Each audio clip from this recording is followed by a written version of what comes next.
अगर आप आर्मी में सर्विंग है या फिर आप पेंशनर हैं और आपका डीएसपी अकाउंट किसी भी बैंक, एयरफोर्स या नेवी वाले भी, तो ये वीडियो अंत तक आपने जरूर देखना है, क्योंकि जो बेनिफिट्स आपको मिल रहे हैं या नहीं मिल रहे हैं वे पूरी तरह इस बात पर डिपेंड करता है कि आपका डीएसपी अकाउंट किस बैंक में है। और ज्यादातर लोगों को ये पूरी जानकारी नहीं हुआ करती। और आज हम बात करेंगे इंडियन आर्मी की official comprehensive guide to banking benefits, जो 28 अप्रैल 2026 को अपडेट हुई है और उसमें 10 बैंक्स के साथ हुए एमओयू की पूरी डिटेल है। तो आज की इस वीडियो में हम कवर करेंगे कौन कौन से ये 10 बैंक आर्मी के साथ एमओयू में है और हर बैंक का पर्सनल एक्सीडेंट इंश्योरेंस आखिर कितना है, एजुकेशन और गर्ल चाइल्ड मैरिज के बेनिफिट्स, लोन के कंसेशंस और सबसे जरूरी बात, क्लेम आखिर रिजेक्ट क्यों हो जाता और उससे कैसे बचना चाहिए। तो चलिए शुरुआत करते हैं, पूरी डिटेल के साथ इसको समझते हैं। सबसे पहले आप ये जान लीजिए कि अप्रैल 2026 तक किन किन बैंक्स के साथ इंडियन आर्मी का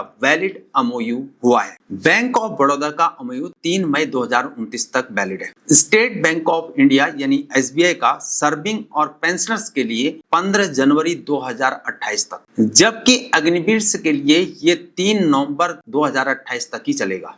पंजाब नेशनल बैंक का 12 जनवरी 2029 तक है। पंजाब एंड सिंध बैंक का 20 जून 2028 तक है। आईसीआईसीआई बैंक का 12 नवंबर 2028 तक। बैंक ऑफ इंडिया का 3 मार्च 2028 तक है। एक्सिस बैंक का 29 अक्टूबर 2028 तक। एचडीएफसी बैंक का 5 जनवरी 2029 तक। यस बैंक का 19 फरवरी 2029 और आईडीएफसी फर्स्ट बैंक का 5 फरवरी 2029 तक। ध्यान रखना आपको, ये एमओयू डेट से चेंज भी हो सकती हैं जब रिव्यू या रिवाइज या टर्मिनेट हो जाता है। तो हमेशा आपने अपने बैंक से करंट स्टेटस को कंफर्म जरूर करना है। अब बात करते हैं यहाँ पर डीएसपी अकाउंट के सबसे बड़े बेनिफिट की। Personal accident insurance on death, ये वो पेमेंट है जो एक्सीडेंटल डेथ की सिचुएशन में आपके नॉमिनी को मिलता है। बैंक ऑफ बड़ौदा में सर्विंग पर्सनल और अग्निवीर को 1.25 करोड़ रुपए मिलते हैं, जबकि पेंशनर्स को 75 लाख रुपए मिलते हैं। SBI, Punjab national bank, ICICI bank और एक्सिस बैंक में, इन चारों में सर्विंग पर्सनल को 1 करोड़ रुपए मिलते हैं और पेंशनर्स को यहाँ पर 50 लाख रुपए मिलते हैं। पंजाब एंड सिंध बैंक और एचडीएफसी बैंक कुछ खास हैं, यहाँ सर्विंग और पेंशनर्स दोनों को बराबर 1 करोड़ रुपए मिलते। बैंक ऑफ इंडिया में सर्विंग को 1 करोड़ लेकिन पेंशनर्स को सिर्फ यहाँ पर 10 लाख रुपए मिलते। हालांकि अकाउंट बैलेंस के आधार पर एक एडिशनल फ्री ग्रुप इंश्योरेंस भी यहाँ पर है। यस बैंक में सर्विंग को 1 करोड़ और पेंशनर्स को 40 लाख रुपए मिलते और आईडीएफसी फर्स्ट बैंक में ये सैलरी क्रेडिट कंडीशंस पर डिपेंड किया करता है, 90 लाख रुपए या 60 लाख रुपए तक, और पेंशनर्स के लिए 60 लाख रुपए प्लस और 35 लाख रुपए नॉमिनी के लिए, वो भी यहाँ पर पेंशन क्रेडिट कंडीशंस के साथ। एक जरूरी बात यहाँ, ये एक्सीडेंट डेथ कवर है, जनरल लाइफ इंश्योरेंस ये नहीं है। ये फर्क क्लेम्स के टाइम पर बहुत मायने रखा करते हैं, जो अब हम आगे डिटेल में आपको बताएंगे। एक डिसेबिलिटी कवर की बात करें तो एसबीआई में सर्विंग पर्सनल को अप टू 1 करोड़ रुपए मिला करते, लेकिन पेंशनर्स के लिए ये नॉट एप्लीकेबल होता है। बाकी ज्यादातर बैंकों में सर्विंग के लिए अप टू 1 करोड़ और पेंशनर्स के लिए ये आधा या उससे कम हुआ करता है। आपको ध्यान रखना है ये पूरी अमाउंट 100% डिसेबिलिटी पर एप्लीकेबल होता है और साथ में मेडिकल सर्टिफिकेट यहाँ पर मैंडेटरी होता है। IRDAI नॉर्म्स फॉलो करने यहाँ पर होंगे और एक्सीडेंट स्कीम के अंडर कवर्ड ये होना चाहिए। अब बात करते हैं एयर एक्सीडेंट इंश्योरेंस की। यहाँ बैंक ऑफ इंडिया सबसे आगे 2 करोड़ रुपए के साथ है। एसबीआई और एक्सिस बैंक 1.5 करोड़ रुपए दिया करते हैं। पंजाब नेशनल बैंक सर्विंग के लिए 1.5 करोड़ और पेंशनर्स के लिए 1 करोड़ रुपए देती है। बाकी बैंक जो हैं जैसे कि आईसीआईसीआई, एचडीएफसी, यस और आईडीएफसी फर्स्ट, इनमें ये 1 करोड़ रुपए है। एक जरूरी बात आपको याद रखना है, कुछ बैंकों में एयर टिकट उसी बैंक के डेबिट कार्ड से खरीदना कंपलसरी होता है, तभी आपको एयर एक्सीडेंट कवर यहाँ पर अप्लाई करने का मौका मिलेगा। तो ये कंडीशन अपने बैंक से जरूर आपको चेक करना है। अब सिर्फ मुख्य इंश्योरेंस से ही नहीं, कई बैंक एक्स्ट्रा कवर्स भी दिया करते हैं। बैंक्स ऑफ बड़ौदा और एक्सिस बैंक दोनों में 10 लाख रुपए का टर्म लाइफ इंश्योरेंस मिला करता है और एक्सिस बैंक में टेररिज्म से डेथ होने पर एक अतिरिक्त 10 लाख रुपए भी यहाँ पर कैश मिलता है। एसबीआई और पंजाब नेशनल बैंक में प्लास्टिक सर्जरी के लिए, इंपोर्टेड मेडिसिन के लिए, एयर एम्बुलेंस के लिए और इमरजेंसी मेडिकल एक्सपेंसेस जैसे कई यहाँ पर चीजें कवर हुआ करती हैं, जिनकी लिमिट यहाँ पर अलग अलग होती है। बैंक ऑफ बड़ौदा का यहाँ पर एक यूनिक बेनिफिट भी है। 1999 रुपए सालाना प्रीमियम पर यहाँ पर 20 लाख रुपए का कॉन्ट्रीब्यूटरी हेल्थ इंश्योरेंस, साथ में 20 लाख रुपए का यहाँ पर एडिशनल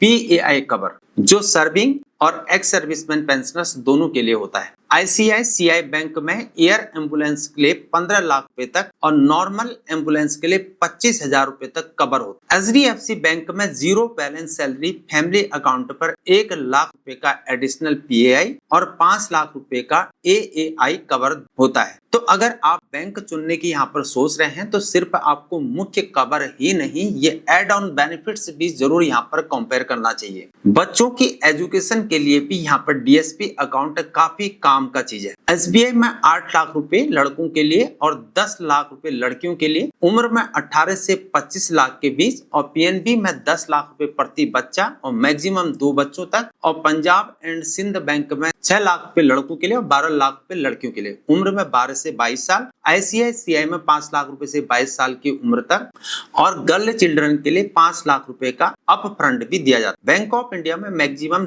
10 लाख रुपए का 2 बच्चों तक, ग्रेजुएशन तक। एक्सिस में 4 लाख रुपए के एक बच्चे के लिए, एचडीएफसी में 5 लाख रुपए, यस बैंक में 5 लाख रुपए प्रति बच्चा 2 बच्चों तक 25 साल तक। आईडीएफसी फर्स्ट में 4 लाख रुपए, अब बेटी की शादी के लिए भी स्पेशल बेनिफिट्स होते हैं। एसबीआई में 10 लाख रुपए 2 बेटियों के लिए उम्र 18 से 25, पीएनबी में 10 लाख रुपए यानी 5 लाख रुपए प्रति बेटी है। पंजाब एंड सिंध बैंक में सबसे ज्यादा देता है 12 लाख रुपए प्रति बेटी 2 बेटियों तक। एक्सिस बैंक में 5 लाख रुपए प्रति बेटी, मैक्सिमम 10 लाख रुपए 2 या ज्यादा बेटियों के लिए। एचडीएफसी में 5 लाख रुपए, यस बैंक में 5 लाख रुपए प्रति बेटी और आईडीएफसी फर्स्ट में 2 लाख रुपए।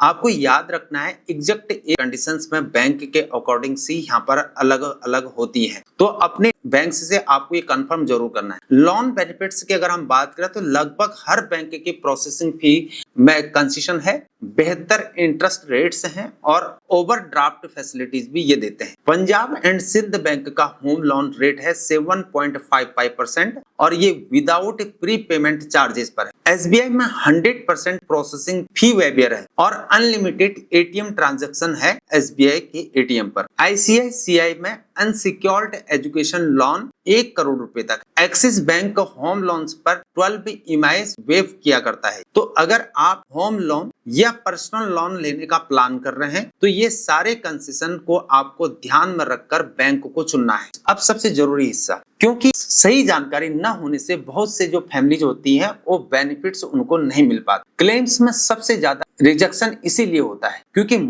पोस्टमार्टम रिपोर्ट और एफआईआर में डेथ को यहाँ पर एक्सीडेंटल रिकॉर्ड नहीं किया जाता है या फिर अकाउंट कभी डीएसपी अकाउंट में कन्वर्ट ही नहीं हुआ होता है। डॉक्यूमेंट्स डेडलाइन के बाद यहाँ पर सबमिट होते हैं, ये एक बहुत बड़ा नुकसान होता है। सैलरी डीएसपी अकाउंट कोड के बिना क्रेडिट होती रहती है। डिसेबिलिटी 30 डेज के अंतर्गत इंटीमेट नहीं की जाती है। नेचुरल डेथ या सुसाइड के लिए क्लेम किया जाता है जो पीएआई में कवर ही नहीं होता है। एक खास बात, डिसेबिलिटी सर्टिफिकेट सबमिट करने में अगर 12 महीने से ज्यादा की अगर देरी हो जाती है तो क्लेम लैप्स हो जाता है या रिजेक्ट हो सकता है। तो अगर कोई एक्सीडेंट अगर होता भी है तो तुरंत आपने बैंक को इन्फॉर्म करना है। सारे डॉक्यूमेंट्स को प्रिजर्व रखना है और एफआईआर या पोस्टमार्टम में एक्सीडेंटल कॉज सही से रिकॉर्ड होना चाहिए। रिटायरमेंट से पहले जैसे कि मोबाइल नंबर, ईमेल और एड्रेस को अपडेट रखना है। रिटायरमेंट डिटेल्स बैंक में सही रिकॉर्ड होनी चाहिए। लॉन्स और ईएमआई का रिकॉर्ड आपने रखना है। केवाईसी को अपडेट करना है और सबसे जरूरी बात, रिटायरमेंट से पहले आपको आउटस्टैंडिंग लॉन्स को सेटल कर देना है। डीएसपी अकाउंट सर्विंग के लिए डीएसपी अकाउंट पेंशन में कन्वर्ट करना कंपलसरी है और ये सबसे क्रिटिकल स्टेप्स हैं, जैसे कि रिटायर होने पर अपना account DSP account account serving से डीएसपी अकाउंट पेंशन में कन्वर्ट कराना जरूरी है, लोग करते नहीं है। अगर ये नहीं होता है तो पेंशनर्स के तौर पर पीएआई क्लेम नहीं मिलता है। पेंशन भी उसी कन्वर्टेड अकाउंट में आपकी आनी चाहिए, किसी अलग अकाउंट में नहीं आनी चाहिए। साथ ही अपना जो नॉमिनी है उसको रिकॉर्ड रेगुलरली आपने चेक करना है। नाम हो गया, रिलेशनशिप हो गया, कॉन्टेक्ट के डिटेल हो गए, सब कुछ अप टू डेट होना चाहिए। एक कॉमन क्वेश्चन है, क्या हम अपना डीएसपी बैंक बदल सकते हैं? जवाब है बिल्कुल हाँ, बदल सकते हैं। बैंकिंग पूरी तरह पर्सनल चॉइस पर होती है। कोई भी रेजिमेंटल सेंटर, फॉर्मेशन, यूनिट किसी पर्टिकुलर बैंक को फेवर नहीं कर सकता है। सभी बैंक्स को इक्वल अपॉर्चुनिटी यहाँ पर मिलनी चाहिए। तो अगर आपको लगता है कि दूसरा बैंक यहाँ पर बेहतर टर्म्स को दे रहा है तो आप स्विच भी कर सकते हैं। मेरे दोस्तों, ये थे डीएसपी अकाउंट की पूरी डिटेल्स। इंश्योरेंस हो गया, एजुकेशन हो गया, मैरिज के बेनिफिट्स हो गए, लोन्स हो गए और क्लेम्स के प्रोसेस हो गए। लेकिन आपको याद रखना है कि हर बेनिफिट बैंक स्पेसिफिक और कंडीशन से स्पेसिफिक होते हैं और ये इंफॉर्मेशन एमओयू रिन्यू होने पर चेंज हो सकती है। इसलिए कोई भी बड़ा फाइनेंशियल डिसीजन लेने से पहले अपने बैंक से करंट टर्म्स को जरूर आपने कंफर्म करना है। अगर ये जानकारी आपको हेल्पफुल लग गई है तो वीडियो को लाइक करिए, चैनल को सब्सक्राइब करिए और बेल आइकन को जरूर दबाइए। कमेंट्स में जरूर बताएं आपका डीएसपी अकाउंट आखिर किस बैंक में है और आपका एक्सपीरियंस आखिर कैसा रहा है। फेसबुक में देख रहे हैं तो सरकारी वेलफेयर पेज को जरूर फॉलो कीजिए और सभी defence personnel, army, air force, navy और इंक्लूडिंग एक्स सर्विसमैन और उनकी फैमिलीज इस वीडियो को आपस में जरूर शेयर करें ताकि सबको जानकारी प्राप्त हो सके। मैं हूं हीरा परिहार। जय हिंद, भारत माता की जय।